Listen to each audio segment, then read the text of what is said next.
मूकं करोति वाचालं पंगुं लंघयते गिरिं यत्कृपातमहं वन्दे परमानन्दमाधवम्। सर्वेभ्यः पूज्येभ्यः नमस्काराः। परमपूज्येन श्रीकृष्णस्वामी आर्येण प्रतिष्ठापितायाम् अस्यां संस्कृतकलाशालायां केन्द्रीय संस्कृतविश्वविद्यालयस्य वित्तसाहाय्येन अनुष्ठीयमानायाम् अस्यां भगवद्गीता कार्यशालायाम् अद्य अन्तिमं दिनं वर्तते, पंचमं दिनम्। अस्मिन् दिने सत्रत्रयं भविष्यति, तदनन्तरं समापनसत्रम् इति अन्तिमं सत्रम् अपि भविता वर्तते। प्रथमसत्रत्रयेपि भगवद्गीतायाः 16, 17, 18 अध्यायाः मतत्रय विचारपूर्वकविषयाः भवन्ति। एतादृश कार्यक्रमे स्वीयज्ञानप्रदानार्थम् आगताः अनेके विद्वांसः सन्ति। अद्य एतद्दिन सत्रे अद्वैतविषये अस्मान् बोधयितुम् आगताः सन्ति परमादरणीयाः शास्त्रीपादाः मणिद्राविडाचार्याः। तानहं मञ्चमलङ्कर्तुं प्रार्थये।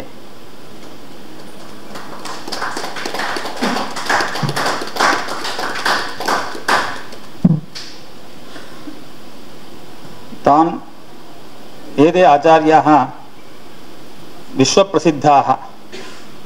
वस्तुगत्या अत्र वरदराजस्तवे अपयदीक्षितेन उच्यते विश्वप्रसिद्धतर विप्रकुलानुसूतेः विप्रकुलप्रसूतेः यज्ञोपवीतवहनं किं खलु अपेक्ष्यम्। तर्हि एतेषां प्रसिद्धिः तथा वर्तते। एते आचार्याः सर्वशास्त्रनिष्णाताः वर्तन्ते। तत्रापि विशिष्य अस्माकं काञ्ची मठाधिपानां परमाचार्याणाम् अनुग्रहपात्रभूताः भवन्ति। न केवलं तेषां सर्वेषामपि स्वामिनां मठाचार्याणां सर्वेषामपि प्रियपात्रभूताः। वस्तुगत्या एतेषां विषये वक्तव्यं चेत् एतैः किं शास्त्रं नाधीतम् इति न ज्ञायते। तेषाम् एतादृश अज्ञानं भवति इति अहं चिन्तये। तैः किं न ज्ञायते इति न ज्ञायते तेषां। तादृशं सर्वेषु शास्त्रेषु वैशिष्ट्यं भवति। अस्मत्कलाशालायाः मीमांसाशास्त्रविभागाध्यक्षाः वर्तन्ते। मीमांसाशास्त्रे अनेकान् छात्रान् उद्बोधयः सन्ति। एवमेव तेनालीपरीक्षार्थं बहून् छात्रान् पाठयित्वा तत्र उत्तीर्णतां सम्प्राप्य सर्वेषां छात्राणां कृते ज्ञानप्रदायकाः वर्तन्ते। एतादृशाः अस्माकं परमभाग्यस्य आदरणीयाः भवन्ति, फलभूताः वर्तन्ते। तानहं कलाशालापक्षतः सम्मानयितुं प्राचार्यान् प्रार्थये।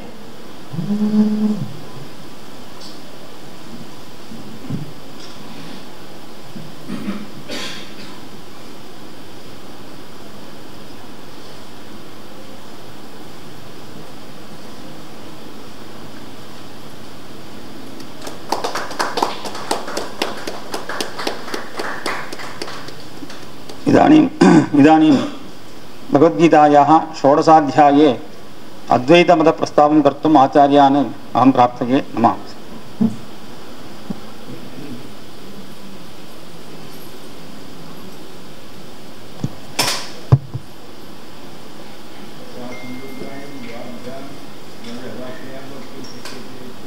एवं प्रायेण द्रविडभाषा एव। एवं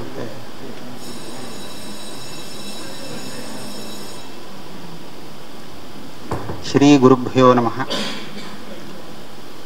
गुरुर्ब्रह्मा गुरुर्विष्णुः गुरुर्देवो महेश्वरः गुरु साक्षात् परं ब्रह्म तस्मै श्री गुरवे नमः।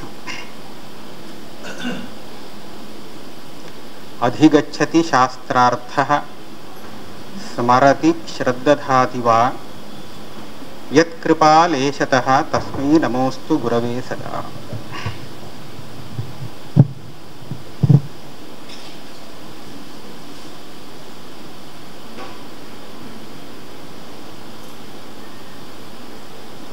परमसम्मान्यान् पुरतः उपस्थितान् आचार्यवर्यान् शास्त्रीपादान् तथा महाभागवतान् रंगनजी महाशयांश्च नमस्कृत्य उपस्थितांश्च विद्वद्वर्यान् सर्वानपि अभिवन्द्य अद्वैत सिद्धान्तरीत्या भगवद्गीतायाः षोडशाध्यायस्य संक्षिप्तं स्वरूपं संगत्यादिप्रदर्शन पूर्वकं यथामति द्रविडभाषया कर्तुं प्रयते. நாளாக பகவத்கீதை மதத்ரய விவேச்சனம் அப்படிங்கிற ஒரு பேரில் இங்கே பெரிய சதஸ் நடந்துட்டு இருக்கு. அத்வைத்தம், விசிஷ்டாத்வைத்தம், துவைத்தம், இந்த மூன்று சித்தாந்தங்கள்லையும் நல்ல பரிஞாதாவாக இருக்கக்கூடிய வித்வான்கள் அந்தந்த அத்தியாயத்தினுடைய சாரத்தை எடுத்து சொல்கிறான். இந்த மூணு மதமுமே நமக்கு கிராஹ்யமாக தான் தெரிகிறது. அதை விசாரம் பண்ணி நம்ம கேட்கும்போது, நான் 4 நாளாக இதை கேட்டுட்டே தான் இருக்கேன். அவள் சொல்லக்கூடிய விஷயங்கள் எது இருக்கோ அந்த விஷயங்கள் எல்லாமே நமக்கு கேட்குறவாளுக்கு கிராஹ்யமாக தான் தெரிகிறது. விப்ரதிபத்தி அப்படிங்கிறது எனக்கு தெரிஞ்ச வரையில் ஒரு 2-3 விஷயங்கள்ல, அடிப்படையான விஷயங்கள்ல, அதாவது பிரபஞ்சத்தை மித்யா அப்படின்னு சொல்லக்கூடிய விஷயத்தில் விப்ரதிபத்தி. ஆனால் அந்த விஷயம் இங்கே வரதே இல்லை இந்த விசாரத்தில். அதே மாதிரி ஜீவ பிரம்ம அபேதம் அப்படின்னு சொல்ற இடத்துல ஒரு விப்ரதிபத்தி, அதுவும் இந்த விசாரத்துக்கு எங்கேயுமே வரல. பேதம் சொல்றதாக வந்தது, அது சித்தாந்தம், அந்தந்த சித்தாந்தப்படி. மோட்சத்தினுடைய ஸ்வரூபம், அதில் கூட எனக்கு ஒரு நாளைக்கு இந்த விசிஷ்டாத்வைத ரீதியா உபபாதனம் பண்ணும்போது கைவல்யம்னு ஒன்று சொன்னார். பகவத் பிராப்தியை காட்டிலும் கைவல்யங்கிறது தனியாக ஒன்று சொன்னார். அந்த கைவல்யத்தை பார்த்தா அத்வைதிகள் சொல்லக்கூடிய மோட்சமாகத்தான் தெரிஞ்சது. அப்படி பார்க்குறச்சே அதில் கூட பெருசாக விப்ரதிபத்தி இல்லையோன்னு தோன்றது. அப்போ விப்ரதிபத்தி விஷயத்துக்கே நம்ம போக வேண்டாம் அப்படிங்கிறது தான் நமக்கு, அதுதான் ஸ்ரேயஸ்ன்னு தோன்றது. இப்போ அத்வைத ரீதியா இந்த 16வது அத்தியாயத்தை சொல்லணும் அப்படின்னு சொன்னால், மற்ற சாஸ்திரங்கள், மற்ற சித்தாந்தங்களை காட்டிலும் வித்தியாசப்படுத்தி இந்த அத்தியாயத்தில் சொல்கிறதுக்கு ஒன்றுமே இல்லை. இங்கே சொல்லக்கூடிய விஷயங்கள் எல்லார் சித்தாந்தத்துக்கும் பொதுவான விஷயமாக இருக்குது. அதனால் இது ஒரு விப்ரதிபத்தி விஷயமாகவே இல்லை. இதுவும் சரி, இதுக்கு அடுத்ததும் சரி, 17வது அத்தியாயமும் சரி, அதுலேயும் விப்ரதிபத்திக்கு விஷயம் இல்லாமல் இருக்குது. அதுதான் எனக்கு கிடைச்ச ஒரு விசேஷம்னு நினைக்கிறேன். ஆனால் 18வது அத்தியாயத்தில் சில விஷயங்கள் இருக்குது. அதை நம்ம அது வரைச்ச பார்த்துப்போம். இப்போ நாம் 16வது அத்தியாயத்தில் சங்கேபமாக என்ன விஷயம் சொல்லியிருக்கார், இது எதுக்காக இந்த பகவத்கீதையில் வந்தது அப்படிங்கிற விஷயத்தை புரிஞ்சுப்போம். இதுவரையில் 15 அத்தியாயம் நம்ம பார்த்துருக்கோம். 15 அத்தியாயத்தில் பல விஷயங்கள் வந்தாச்சு. அதில் ஒரு சாதகனாக இருக்கிறவன் தான் கிரகிச்சுக்க வேண்டிய விஷயம் என்ன, அதாவது சாதகனுக்கு உபாதேயம் என்ன, அதே சமயத்தில் ஹேயம் என்ன, எப்பேற்பட்ட விஷயங்கள் சாதகனுக்கு சித்தி அடையறதுக்கு பிரதிபந்தகமாக இருக்குமோ அப்பேற்பட்ட பிரதிபந்தகமான விஷயங்களெல்லாம் தவிர்த்தா தான் அவனால் தன்னுடைய லட்சியத்தை அடைய முடியும். அதனால எதை தவிர்க்கணும் அப்படிங்கிற விஷயம் தெரிஞ்சாகணும். தர்மம் அதர்மம் ரெண்டையுமே தெரிஞ்சுக்கணும்னு சொல்றா. எதுக்காக தெரிஞ்சுக்கணும்னு சொன்னால், தர்மத்தை கடைபிடிக்கிறதுக்காகவும் அதர்மத்தை தெரிஞ்சுண்டு தவிர்க்கிறதுக்காகவும் தெரிஞ்சுக்கணும். அதாதா அதர்ம ஜிஜ்ஞாசா அப்படின்னு அதாதோ தர்ம ஜிஜ்ஞாசா சூத்திரத்திலேயே ஒரு வியாக்கியானம் பண்ணியிருக்கா. எதுக்காகன்னு சொன்னால் அப்போ தான் தெரியும் எதை விடணும் அப்படிங்கிறது. தெரிஞ்சுக்க வேண்டியது உண்டு. ரெண்டுமே தெரிஞ்சுக்க வேண்டிய விஷயமா இருக்கு. கர்மணோஹ்யபி போத்தவியம் போத்தவியஞ்ச விகர்மணா, அப்புறம் அகர்மணச்ச போத்தவியம், கஹனா கர்மணோ கதின்னு பல விஷயங்கள் இருக்கு. இப்போ நம்ம இந்த ரெண்டையும் தெரிஞ்சுக்கணும். இந்த விஷயங்கள் நிறைய தடவை சொல்லியாச்சு. என்னென்ன கிரகிக்கணும் அப்படிங்கிற விஷயங்கள்லாம் சொன்னாலும் அதையே பிரதானமாக லட்சியமாக வச்சுட்டு இந்த 16வது அத்தியாயம் இங்கே பிரவர்த்திச்சிருக்கு. இதுக்கு ஒரு பேர் வேற கொடுத்துருக்கார், தெய்வீ சம்பத்து ஆசுரி சம்பத்து அப்படின்னு. தெய்வீ சம்பத்து எதுக்காக நம்ம தேவைப்படுறது அப்படின்னு சொன்னால், தெய்வீ சம்பத் விமோக்ஷாய, இந்த பந்தத்திலேருந்து விடுபடணும்னு சொன்னால் அந்த சாதகனுக்கு தெய்வீ சம்பத்து தேவைப்படுறது. அதே சமயத்தில் ஆசுரி சம்பத்தை சுருக்கமாகவும் விஸ்தாரமாகவும் இந்த அத்தியாயத்தில் நிறைய வர்ணிக்கிறார். பார்த்தோம்னா தெய்வீ சம்பத்தை விட ஆசுரி சம்பத்தை பெருசாக வர்ணிச்சிருக்கார், நிறைய வர்ணிச்சிருக்கார். அது தவிர்க்க வேண்டிய விஷயம். அதனால அது ஹேயம் அப்படிங்கிற ரூபத்தில் பெருசாக நிரூபணம் பண்ணுறார். இந்த அளவுக்கு இதுக்கு முன்னாடி எங்கேயுமே இதை பற்றி நிரூபணம் பண்ணாத விஷயம். அதனால இதை புனருக்தி இல்லை. நவமாத்தியாயத்தில் ரொம்ப சங்கேபமாக ஒரு ஸ்லோகத்தில் சூச்சனை பண்ணியிருக்கார். மோகாஷாக மோக கர்மாண மோகஜானாக விசேதசா ராட்சசீம் ஆசுரீஞ்சைவ பிரகிருதிம் மோகினீம் ஸ்ரிதாக. அங்கே கொஞ்சம் அவாந்த கோபலிவர்தன் நியாயன கொஞ்சம் பிரித்து போட்டிருக்கார், ராட்சசி ஆசுரி அப்படின்னு. ஆசுரியோட ராட்சசிங்கிறது ரொம்ப குரூரமானது. அது எல்லாத்தையும் சேர்த்து இங்கே ஆசுரி சம்பத்துன்னு சொல்லிட போகிறார். அதே சமயத்தில் மகாத்மானஸ்து மாம் பார்த்த தெய்வீம் பிரகிருதி ஆசிரிதாக அப்படிங்கிறது தெய்வீ பிரகிருதிங்கிறதையும் சொல்லியிருக்கார். ஆக இந்த ரெண்டு விதமான பிரகிருதிகளை சூச்சனம் மாத்திரம் அங்கே பண்ணாரே தவிர அதை பெருசாக விஸ்தாரப்படுத்தலை. அந்த விஸ்தாரம் தான் இந்த 16வது அத்தியாயம். அதை சொல்கிறாருன்னு பாஷ்யக்காரால் அப்படி தான் அவதாரிக்க வச்சிருக்கா. போன அத்தியாயம் 15வது அத்தியாயம், அதில் ஒரு சில வாசனை அதஷ்ட மூலான் அனுசந்ததானி, ரெண்டு விதமான மூலம் அங்கே சொல்லப்பட்டது. ஊர்த மூலம் அதஷாகம் அப்படின்னு சொல்லி அங்கே ஒரு மூலம், அது பரம மூலம். ஊர்த மூலம் அப்படிங்கிறது ஜகத்துங்கிற அந்த சம்சார விருட்சத்தை ஒரு விருட்சமாக ரூபணம் பண்ணி இந்த விருட்சத்துக்கு ரொம்ப மூலமான வேறா இருக்கக்கூடியது அது அப்படின்னு சொன்னார். ஆனால் அது மேலும் மேலும் நிறைய அது பரம மூலம். இதுக்கப்புறம் வரக்கூடிய மூலங்கள்ல இதை இன்னும் அபிவிருத்தி பண்ணக்கூடிய மூலங்கள் என்னன்னா அதஷ்ட மூலானி அனுசந்ததானிங்கிற இடத்துல மூலானின்னு சொல்றார். இங்க பகுவச்சனம் வேற போட்டிருக்கார். இந்த மூல சப்தத்தினால தாத்பரிய விஷயம் என்னன்னா வாசனைகள், பலவிதமான வாசனைகள். அது ஒரு ஜென்மா எடுத்து அந்த அனுபவத்தினாலே அவன் தன்னுடைய வாசனையை வளர்த்துக்கிறான். அந்த வாசனை இவனுக்கு மேல் கொண்டு அனுவர்த்திச்சுட்டே போடுதுன்னு சொல்றோமோ இல்லையோ, அந்த வாசனைகள் இருக்கு. அந்த வாசனைகள் தான் மூல சப்தத்தினால அங்கு விவக்ஷிதமாக இருக்கு. அப்படி இருக்கும்போது இந்த வாசனைகள்ல எந்த மாதிரியான வாசனை ஒரு சாதகனுக்கு சித்தி அடையறதுக்கு தேவைப்படும், எதை வளர்த்துக்கணும், எதை குறைக்கணும், இதுல நமக்கு ஒரு சின்ன சந்தேகம் வரும். இந்த வாசனைகளை பிரகிருதிங்கிற சப்தத்தினாலேயே இங்க சொல்லப்படுறது. ஆனா இந்த பிரகிருத்தியை அதிக்கிரமிச்சு போகிறதே ரொம்ப கஷ்டம். இதுக்கு ஸ்வபாவம்னு வேற சொல்ற. ஸ்வபாவத்தை எங்கேயாவது மாற்ற முடியுமா? ஸ்வபாவோ துரதிக்கிரமக அப்படின்னு சொல்லுவார். ஸ்வபாவத்தை மாற்ற முடியாதுதான், அது வாஸ்தவம். ஆனா ஸ்வபாவத்தை அடக்கி வைக்க முடியும். ஒருத்தன் தன்னுடைய ஸ்வபாவத்தை மாத்திக்கிறதுங்கிறது கஷ்டம். ஆனா அந்த ஸ்வபாவத்தை வெளியில காமிக்காமலாவது அடக்கி வைக்க முடியுமா? இதே மாதிரி விஷயம் ஏற்கனவே 3வது அத்தியாயத்தில் வருது. அங்க என்ன வருதுன்னு கேட்டா, எல்லாருமே அவ பிரகிருதிக்கு அனுசரிச்சு அவ பிரவர்த்திக்கிறா. பிரகிருத்தினா இந்த ஸ்வபாவம் தான். ஆனா அந்த ஸ்வபாவத்தை அனுசரிச்சு அவ பிரவர்த்திக்கும் போது, அதாவது பிரகிருத்தேர் ஞானவானபின்னு போட்டிருக்கார்.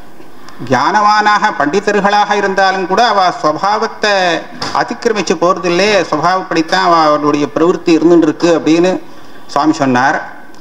அப்படியானால் ஒரு பெரிய கேள்வி வந்துடுது. அவளுக்கு உள்ள ஸ்வபாவம் படிதான் அவளுடைய செயல்கள் இருக்கும், பிரவருத்தி இருக்கும்னு சொன்னா சாஸ்திரத்துக்கு என்ன வேலை? ஞானவானபி சாஸ்திரம் படிச்சிருந்தாலும் இவன் தன் பிரகிருதியை அனுசரித்து நல்லதோ கெட்டதோ அப்படிதான் பிரவர்த்திச்சுட்டு இருப்பான்னு சொன்னால் அப்போ சாஸ்திரம் வேஸ்டா போடும் போல இருக்கே அப்படின்னு ஒரு அவதாரிக்கை வச்சு இந்திரியஸ்யேந்திரியஸ்யார்த்தே ராகத்வேஷௌ வியவஸ்திதௌ தயோர் ந வசமாகச்சே தௌஹ்யஸ்ய பரிபந்தினௌ அப்படிங்கிற இந்த ஸ்லோகத்தில் அதுக்கு பதில் சொல்றார். என்ன சொல்றார்? ராகத்வேஷௌ வியவஸ்திதௌ அப்படின்னு சொல்ல வேண்டிய அவசியம் என்ன அப்படின்னு கேட்டா, இந்த பிரகிருதி இருக்க வாசனை அது சும்மா தூங்கிட்டு தான் இருக்கு. சாதாரண தூங்கிட்டு இருக்கும், அப்பப்போ முழிச்சுக்கும், வேலை செய்யும். ஆனால் வேலை செய்யும் போது நேரடியாக வேலை செய்யாது. ஒரு விஷயத்தில் இவனுக்கு ராகத்தை உத்போதப்படுத்தும், ராகம் மறுபடியாக பண்ணும், அல்லது துவேஷமாவது உண்டு பண்ணும். இந்த ராகமும் துவேஷமும் அந்த பிரகிருத்தியாலே வாசனையாலே ஏற்பட்டு போச்சுன்னு சொன்னால் அதுக்கப்புறம் வரக்கூடிய அந்த பிரவೃತ್ತಿயை தடுக்க முடியாது. இவன் எவ்வளோ பெரிய ஞானவானாக இருந்தாலும் ஞானம் மறைஞ்சிருக்கு, வாசனையானது இவனுக்கு ஒரு விஷயத்தில் பெரிய ராகத்தை ஏற்படுத்தி கொடுத்துருத்து அப்படின்னு சொன்னால், ராகம் வந்ததுக்கு அப்புறம் பிரவೃತ್ತಿ வருதோ இல்லையோ, அந்த பிரவೃತ್ತಿயை ஒன்றுமே பண்ண முடியாது. அந்த பிரவೃತ್ತಿ பண்ணி முடிஞ்சாதான் இது ஓயும், அது வரையில் ஓயாது. ஆனால் இந்த ராகமானது வரத்துக்கு முன்னாடி நம்மளுடைய சாஸ்திரிய விவேகம் இருக்கே, சாஸ்திரத்தினால ஏற்பட்ட விவேகம் இருக்கே, இந்த விவேகத்தை நாம் உபயோகப்படுத்தினோம்னா இந்த ராகமோ துவேஷமோ வரத்தை நிறுத்தலாம். அதுதான் சாஸ்திரிய விவேகத்துக்கு ஒரு ஸ்தானம். ஆக ராகத்வேஷம் ஏற்படுவதற்கு முன்னாடி இந்த சாஸ்திரிய விவேகத்தை நாம் அனுசந்தானம் பண்ணிட்டு இருந்தோமானால் நமக்கு ராகத்வேஷத்தை அடக்க முடியும். இது எதுக்காக சொல்றேன்னு சொன்னா, பிரகிருத்தின்னு சொல்லிட்டார், சுபாவம்னு சொல்லிட்டார். அப்படின்னா அதை மாற்ற முடியாது, வாஸ்தவம் தான். ஆனால் அதை அடக்க முடியும். அதனால தான் இங்கே ஹானத்துக்கும் ஒரு உபாயத்தை சொல்கிறார், தேவையாக இருக்கு. இன்னும் ஒரு விஷயம் என்னென்னா, அத்வைத சித்தாந்தப்படி இது மற்ற இதில் இருக்கா இல்லையான்னு தெரியாது, இந்த வாசனைன்னு சொல்கிறோமே, இந்த வாசனைகள்லாம் எதனுடைய தர்மம் அப்படிங்கிறத பார்க்கணும். எந்த ஒரு வாசனை பிரகிருதி இவனை பிடிச்சி தள்ளுறது, சம்சாரத்தில் தள்ளுறது அப்படின்னு சொல்கிறோமே, இதெல்லாம் நிஜமாக பார்த்தோம்னா இதெல்லாம் ஆத்மாவுடைய தர்மம் இல்லை. இது எல்லாமே அனாத்மாவுடைய தர்மம் தான். அனாத்மாவுடைய தர்மமான இது எல்லாமே ஒரு அஜ்ஞானத்தினால ஏற்படக்கூடிய அத்தியாசத்தினாலே ஆத்மாவில் தெரிஞ்சுட்டு இருக்கு, அவ்வளோதான். நிஜமாவே ஆத்மாவுக்கு இப்படி ஒரு பிரகிருதி இருந்ததுன்னு சொன்னால் அந்த பிரகிருத்தியை நிவர்த்தியே பண்ண முடியாது. அது ஸ்வதர்மம், தன்னுடைய தர்மம் மாறாது தான், சுபாவம் மாறவே மாறாது. அதனால சுபாவம் அந்த மாதிரி இருந்ததுன்னா இதை நிவர்த்தி பண்ணுறதுக்கு உபதேசம் வியர்த்தம்தான், அது பண்ண வேண்டிய அவசியம் இல்லை. ஆனால் அப்படி இல்லை. இந்த எல்லா சுபாவம்னு நமக்கு தெரியக்கூடியது எல்லாமே இது ஆத்மாவை சேர்ந்ததாக இல்லாமல் உபாதியை சேர்ந்ததாக இருக்கிறதுனால தான் இந்த உபாதியிலேருந்து நம்மளை விளக்கும் போது, ஆத்மஸ்வரூபத்தை பிரிக்கும் போது இது ஆத்மாவில் இல்லைங்கிறது தெரிஞ்சு போகுது. ஆகையால் இதை விளக்க முடியும். அதனால இதை விளக்கிறதுக்கு ஞானம் வேணும். ஞானம் வந்தால் தான் விளக்க முடியும். அந்த ஞானம் வரத்துக்கு நமக்கு சில அது இடம் கொடுக்கணும். நம்ம மனசு ஞானம் வரத்துக்கு இடம் கொடுக்கணும். நான் ஏன் எப்படி சொல்கிறேன்னு சொன்னால், மனசு எல்லாருக்கும் இருக்குது. அந்த மனசு சிந்தனை பண்ணுறது, பல விதமாக சிந்தனை பண்ணுறது. ஆனால் எல்லாம் ஒரே விதமாக சிந்தனை பண்ணுறதோ இல்லை. ஒரு விஷயத்தை நாம் எடுத்துட்டோம்னு சொன்னால் அந்த விஷயம் ஒருத்தனுக்கு சரின்னு படுறது, இன்னொருத்தனுக்கு தப்புன்னு படுறது. இப்போ அந்த விஷயம் சரியானதா தப்பானதா அப்படிங்கிறத நம்ம எப்படி தீர்மானம் பண்ணுறது? நிறைய பேர் சொன்னாலேங்கிறதுக்காக ஒரு விஷயம் சரின்னு சொல்லலாமா? நிறைய பேர் தப்புன்னு சொன்னதுக்காக அதை தப்புன்னு சொல்லலாமான்னு சொன்னால், இந்த பூயோனுகிரக நியாயங்கள்லாம் வஸ்து தத்துவ விஷயத்தில் பிரவர்த்திக்க, அது வேணா விவகாரத்தில் வேற விஷயத்தில் உபயோகப்படுத்திக்கலாமே தவிர, வஸ்து தத்துவம் என்னன்னு தெரிஞ்சுக்கிறதுக்கு ஒரு சதமப்யந்தானாம் நபஷ்யதி, 100 பேர் இருக்கா ஆனால் பார்க்குற சக்தி இல்லை, ஒரு விதமாக பார்த்து சொல்கிறா. ஒருத்தன் கண்ணு உள்ளவன், அவன் பார்த்து சொல்கிறான்னா எதை நாம் நம்பணும் அப்படின்னா, வஸ்து தத்துவம் பிரமாணத்தினால தெரியும். நாம் முதல்ல இதை பார்க்கணும், பிரமாணத்தை வச்சு அவ சொல்கிறாளா, பிரமாணத்தை எப்படி உபயோகப்படுத்தணுமோ அந்த விதத்தில் உபயோகப்படுத்தி சொல்லியிருக்காளா அப்படிங்கிறத பார்த்து தான் வஸ்து தத்துவத்தை தீர்மானம் பண்ணணும். எனக்கு இப்படி தோன்றது, அதனால் இப்படி சொல்கிறேன்னு சொன்னால் அது வாசனாவசாத்து இருக்கலாம். இது அத்வைத சித்தாந்தம், துவைத்தம், விசிஷ்ட அத்வைத்தம் எல்லாத்துக்கும் பொதுவானது. இப்போ நமக்கு தெரிஞ்ச வரையில் நாங்கள் இந்த சித்தாந்தத்தை அனுசரிக்கிறவாளாக ஆயிட்டோம். அதனால இது சொன்னதுதான் சரி அப்படின்னு சொல்லிட்டு போகக்கூடிய ஒரு நிலைமையில தான் இருந்துட்டு இருக்கோம். இது தப்புன்னு சொல்றதுக்கு இல்லை. ஏன்னா அடுத்த அத்தியாயத்திலையும் வரப்போறது. இதுக்கு முன்னாடியும் ஒரு இடத்துல வந்துடுத்து சில பேர் ஸ்ருத்வா அந்நேபியா உபாசத்தே தேபி சாத்தி தரந்தேவ மிருத்யும் ஸ்ருதி பராயணாக அப்படின்னு பகவத்கீதையில சொல்லியிருக்கேன்.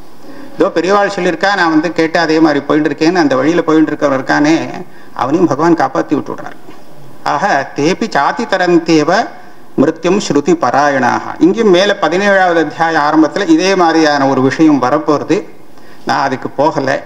இப்ப நான் இந்த ஷோடச அத்தியாயத்துல நான் இது எதுக்காக உபோத்காதமாக சொன்னேன்னு கேட்டேன். வாசனைங்கிறது துரதிக்கிரமம் தான், ஸ்வபாவத்தை மாற்ற முடியாதுங்கிறது வாஸ்தவம். ஆனா அந்த ஸ்வபாவமானது அடக்க முடியும் அப்படிங்கிறது விவகார திருஷ்டியில.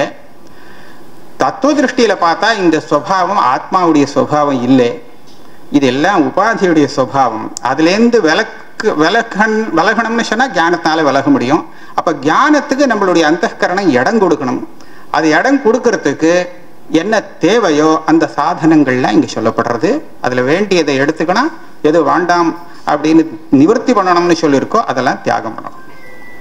அபயம் ஸ்ரீ பகவான் வாச்ச. அர்ஜுனன் கேட்கவே இல்லை, சுவாமியே ஆரம்பிச்சுட்டார். அபயம் சத்வசம்சுத்தி ஞானயோக வியவஸ்திதி தானம் தமश्च யஜ்ஞश्च ஸ்வாத்யாயः தபः ஆர்ஜவம் அஹிம்சா சத்யம் அக்ரோதः தியாகः சாந்தி அபைஷுனம் தயா பூதேஷு அலோலுப்துவம் அலோலுபத்வம். சில இடத்துல அலோலுத்துவம்னு இருக்கு. இந்த மாதிரியும் ஒரு பாடம் இருக்கு. லௌல்யம் அப்படின்னு சொல்றோம் இல்லையா, இந்த சப்த பிரயோகம் இருக்கோ இல்லையோ, அந்த லௌல்யம் எதுலேருந்து வந்ததோ அதுலேருந்து இது வந்தது. அலோலுத்துவம் அப்படிங்கிறதும் அப்படியும் பண்ணலாமா இருக்கு பாடம். மார்தவம் ஹ்ரீஹி அச்சாபலம் தேஜா க்ஷமா திருதி சௌச்சம் அத்ரோஹோ நாதிமானிதா பவந்தி சம்பதம் தெய்வீம் அபி ஜாதஸ்ய பாரத. இப்ப சொன்ன இந்த நல்ல குணங்கள்லாம் அஹிம்சா, சத், மேல அபயம். அபயம்ங்கிறது ரொம்ப முக்கியமான ஒரு தர்மம்.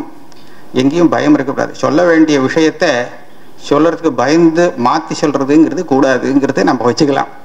ஆக அபயம்ங்கிறது ரொம்ப முக்கியமானது. சத்வ சம்சுத்தி, இது சித்த சுத்தி. சித்தத்துல எப்போதுமே ஒரு காப்பட்டியம் இருக்கக்கூடாது.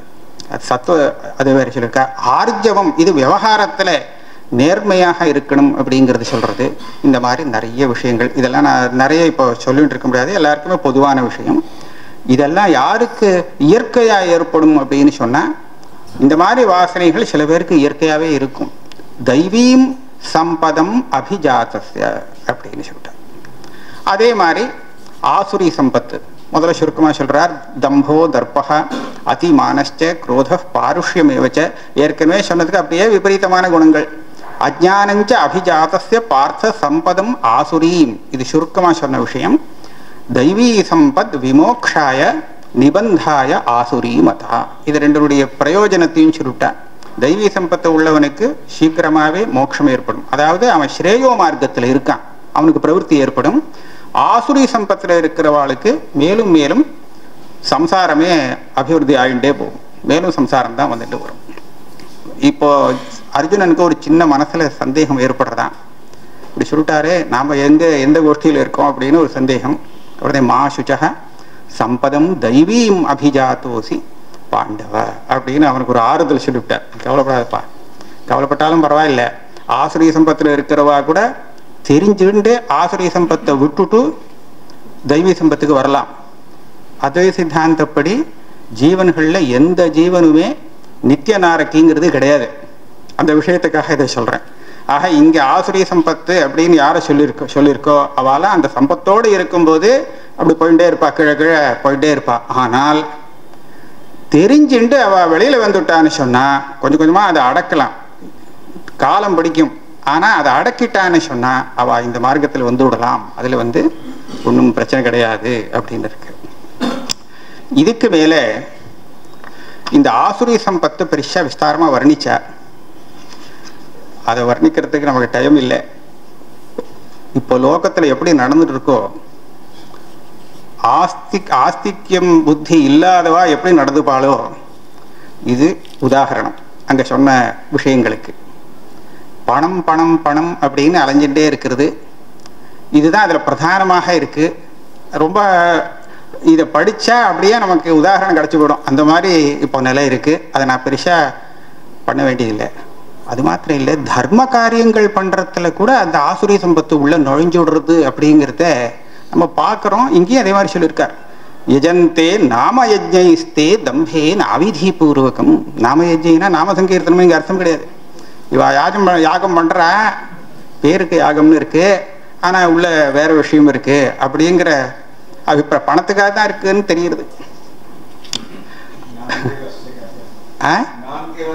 நாம்கே வாஸ்தே அந்த மாதிரி இருந்துட்டு இருக்குங்கிறத சொல்கிறேன். அவளுக்கு ஆசுரீம் யோனிம் அவளை சொல்லிவிட்டா, தான் அகம் த்விஷத குரூரான் சம்சாரேஷு நராதமான் க்ஷிபாமி அஜஸ்ரம் அசுபான் ஆசுரீஷ்வேவ யோனிஷு. இது ஒரு நியாயமான விஷயம்தான். பகவான் என்ன பண்ணுறார், ஜீவாத்மாவுக்கு ஒரு ஜென்மாவை கொடுக்கணும் அப்படின்னு சொன்னால் ஏதோ ஜென்மாவை கொடுக்கணுங்கிறதுக்காக கொடுக்கறது இல்லை. அவன் என்ன கர்மா பண்ணியிருக்கானோ அந்த கர்மாவுடைய பலத்தை அவன் அனுபவிக்கணும். அந்த பலத்தை அனுபவிக்கிறத பொறுப்பு அவர் கையில் இருக்குது. அவர் பலத்தை கொடுத்தா தான் இவன் அனுபவிக்க முடியும். அதுக்காக இவன் என்ன கர்மா பண்ணியிருக்கானோ அதை தெரிஞ்சுட்டு, அது அவருக்கு தெரியும் சர்வஜனா இருக்கிறதுனால. அதனால் என்ன பண்ணியிருக்கானோ அந்த கர்மாவுக்கு பலத்தை அனுபவிக்கிறதுக்காகவே அவனை இன்னொரு சரீர கிரகணம் ஏற்படும்படியாக பண்ணுறான். இதான் இப்படி நடந்துட்டுருக்கு. இப்போ இந்த மாதிரி எல்லாம் இருந்தான்னு சொன்னால் அவள் மேலும் மேலும் தனக்கு பாப்பத்தை தானே சம்பாதிச்சுட்டு இருக்கா. அப்போ இதை அனுபவிக்கிறதுக்கு அவள் வேற ஜென்மா எந்த மாதிரி ஜென்மா எடுக்க முடியும்? அதுக்கு தகுந்தா போலத்தான் அவளுக்கு வந்துட்டு இருக்கும். இப்போ ஏற்பட்டவளுக்கு மாம் அப்பிராப்பியைவ கௌந்தேய தத்தோ யாந்தி அதமாங்கதிம் அப்படின்னு சொல்லிட்டார். மாம் அப்பிராப்பியனா சந்தேகமே இல்லை, என்னை அடையிறதுக்கு எந்த ஒரு மார்க்கமோ அந்த மார்க்கமே அவளுக்கு தெரியாதுன்னுட்டார். அங்கேயே வரமாட்டான். அவள் வேற பக்கம் போயிட்டே இருப்பா, அதனால கீழே போயிட்டு இருப்பா அப்படிங்கிறது. இது வாஸ்தவமா இருக்கலாம், கீழே போயிட்டு இருப்பா. ஆனால் இது முடியவே முடியாதுங்கிறது இல்லை. இப்படி போறவா கூட தன்னை காப்பாற்றிக்கிறதுக்கு வழி இருக்கு. அது சாஸ்திரம் நமக்கு வழி சொல்லி கொடுக்குறது. ஆசுர சம்பத்து இருக்கே, இதை ரொம்ப சங்கேபமாக சொல்லணும்னா அது ஒரே ஸ்லோகம் போகும். அதை சொல்லியிருக்கார். த்ரிவிதம் நரகசேதம் துவாரம் நாசனம் ஆத்மனஹ காமஹ குரோதஹ ததா லோபஹ தஸ்மாதேதத்ரயம் தியஜேத். மூணு வழி இருக்கா நரகத்துக்கு போகிறதுக்கு. நரகசிய துவாரம் அப்படின்னு சொல்லிவிட்டார். அது என்னதுன்னா காமஹ குரோதஹ லோபஹ. இது எல்லாத்துக்குமே ஒரு லிமிட்டாக இருந்தால் பரவாயில்லை. லிமிட்டை தாண்டி அதிக்கிரமிச்சு போச்சுன்னா இது பெரிய தப்பான காரியங்களில் நமக்கு பிரவருத்தியை ஏற்படுத்தி கொடுத்து விடுறது. அதோடைய பலம் நரக்கம்தான். ஆக இப்போ ஏற்பட்ட ஒரு பெரிய 3 அம்சம்தான் ஆசுர சம்பத்தினுடைய சாரம். இந்த சாரபூதமான விஷயத்தின் அடிப்படையில் தான் அவளுடைய பிரவருத்தி எல்லாமே இருக்கு. அதனால ஒரு முமுட்சுவாக இருக்கிறவன் என்ன பண்ணணும்? லோபஹா. ஆமாமா, இது சொல்றேன். சர்வானர்த்தஸ்ய யத் மூலம் ததேதத் உச்யதே அப்படின்னு. காமஹா குரோதா ததா லோபஹா இந்த இடத்துல பண்ணல. ஆனா லோபஹாங்கிறது பரத்ரவிய ஆதித்சா, இதுதான் லோபஹான்னு சொல்லியிருக்காங்க. அதாவது இன்னொருத்தனுடைய திரவியத்தை அப்படியே எடுத்துக்கணும் அப்படிங்கிற ஆசை. அது இல்லாட்டாலும் இன்னொன்று உண்டு. அவன்கிட்ட இருக்குன்னு சொன்னா அதே மாதிரி தனக்கும் வேணும்னு ஒரு ஆசை. அதே எடுத்துக்கணும்னு இல்லாட்டா கூட அதே சம்பாதிச்சுக்கணும் அப்படின்னு ஒரு ஆசையை கிளப்பி விட்டதுன்னு சொன்னால் உடனே இவன் என்ன பண்ணுவான்னா அதை அடையிறதுக்கு என்ன பண்ணலான்னு பார்த்து அது சரியோ தப்போ நியாயமோ அந்நியாயமோ ஏதோ ஒரு வழியை பிடிச்சிட்டு அதை அடையிறதுக்கு பிரயத்தனம் பண்ணுவான். அதனால பரதிரவியத்தை பார்த்து வரக்கூடிய ஆசை இருக்கே, அதே மாதிரி தனக்கும் வேணுங்கிறது. அது கூட லோபம்னு சொல்லலாம். அதுக்கெல்லாம் இடம் கொடுக்காம இருக்கணும். நமக்கு இருக்கிறது போரும்னு இருக்கணும். அது அப்படி இருந்தா சரியா இருக்கும். ஏதைர் விமுக்தா கௌந்தேய தமோத்வாரை ஸ்திரிபிர் நரஹா ஆச்சரதி ஆத்மன ஸ்ரேயா ததோ யாதி பராங்கர். இந்த இடத்துல பழிச்சுன்னு சொல்லிட்டார். இந்த 3 தமோத்வாரம் இருக்கு. இந்த துவாரத்திலேருந்து இவன் விடுபட்டான்னு சொன்னா இவன் நல்லது பண்ண முடியும். அதனாலேயே அவன் மோட்சத்தை நேரம் அடைஞ்சு விடுறாங்கிறது இல்லை. ஆச்சரதி ஆத்மன ஸ்ரேயா, ஸ்ரேய சாதனமான வந்த வழிக்கு வரான். அதுக்கப்புறம் அது மூலமாக ஸ்ரேயஸ் அடைகிறான். கடைசியில சாரமா முமுட்சுவுக்கு உபதேசம். எல்லாருக்குமே உபதேசம்தான். என்ன உபதேசம்னா, யஸ் சாஸ்திர விதி முத்ஸ்ருஜ்ய வர்த்ததே காமகாரதா ந ச சித்திமவாப்னோதி ந சுகம் ந பராங்கதி. அதாவது சாஸ்திரம் எதுக்காக பிரவர்த்திச்சிருக்குன்னு சொன்னா ஹிதத்தை சொல்லி கொடுக்கறதுக்காக. எது ஒரு ஒரு அதுக்கு ஒரு பின்னாடி அதுக்கு ஒரு காரணம் இல்லை. இந்த காரணத்துக்காக அது ஹிதத்தை சொல்றது தனக்கு ஏதோ ஒரு லாபத்துக்காகங்கிறது இல்லை. அது இல்லாமல் ஹிதத்தை சொல்லிக் கொடுக்கறதுக்காக சாஸ்திரம் வந்திருக்கு. அதை சாஸ்திர விதியும் உத்ஸ்ருஜ்ய, சாஸ்திரத்துல சொல்லப்பட்டதை இவன் தெரிஞ்சுக்கிறான். ஆனா தெரிஞ்சுட்டாலும் அவமரியாதை, அது மேல ஒரு மரியாதை இல்லாததுனால அதை ஏத்துக்காமல் அதை விட்டுட்டு எவன் பிரவர்த்திக்கிறானோ அதனாலதான் காமகாரதா அப்படின்னு போட்டான். தன்னுடைய இச்சைக்கு அனுசாரமா அவன் பிரவர்த்திக்கிறான். எப்படி தோணினபடி நடந்துக்கிறான்னு வச்சுப்போம். அவனுக்கு இது நியாயம் தோன்றது, எனக்கு இதுதான்ப்பா நியாயம்னு தோன்றது, நான் இப்படி நடந்துக்கிறேன் அப்படின்னு சொல்றவா எத்தனை பேர் இருக்கா? இப்ப நிறைய பேர் இருக்கா.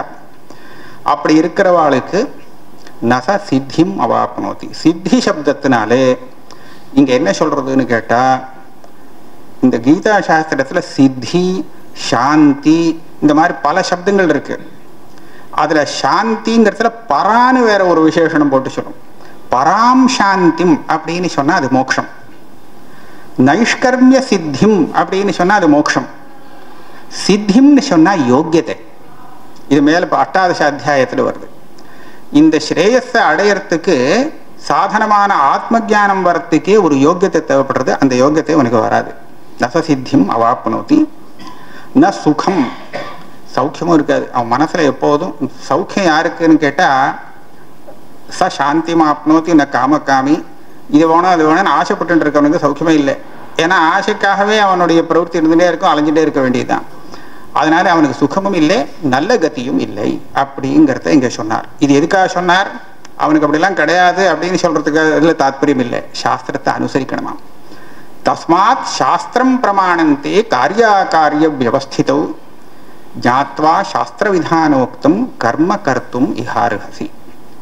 சாஸ்திரம் தான் இந்த விஷயத்துல நமக்கு தெரிவிக்கக்கூடிய பிரமாணமாக இருக்கு. எந்த விஷயத்துல? காரிய அகாரிய வியவஸ்திதௌ. நாம் எதை செய்ய வேண்டும், எதை செய்யக்கூடாது. விதி நிஷேதம் அப்படின்னு சொல்றோம் இல்லையா? இந்த விதி நிஷேத விஷயம் நமக்கா தெரியாது. பல இடத்துல நாம இது பல மற்ற வாழ்க்கையெல்லாம் பிடிக்கல, அதனால இது நிஷேதமா இருக்கணும், பண்ணக்கூடாது அப்படின்னு நினைப்போம். சில இடத்துல இது எல்லாருக்கும் பிடிச்சிருக்கு, அதனால செய்யணும், அது தர்மம் அப்படின்னு நினைப்போம். நம்ம மனசு அப்படி தோணும். ஆனா அதுவே சாஸ்திரப்படி தப்பா இருக்கும்.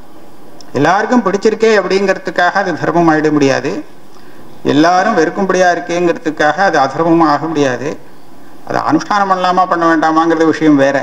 அது வேற தர்மசாஸ்திரத்துல அது சொல்றது அஸ்வர்கியம் லோக வித்விஷ்டம் தர்மியமப்யாச்சரேன் நது அப்படின்னு சொல்லிருக்கு.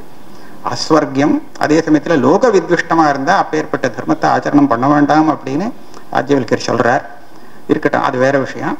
ஆனா நமக்கு விஷயம் இது செய்யலாமா செய்யக்கூடாதான்னு சரியானபடி தெரிஞ்சுக்கணும்னு சொன்னா அதுக்குன்னு சாஸ்திரம் இருக்கு.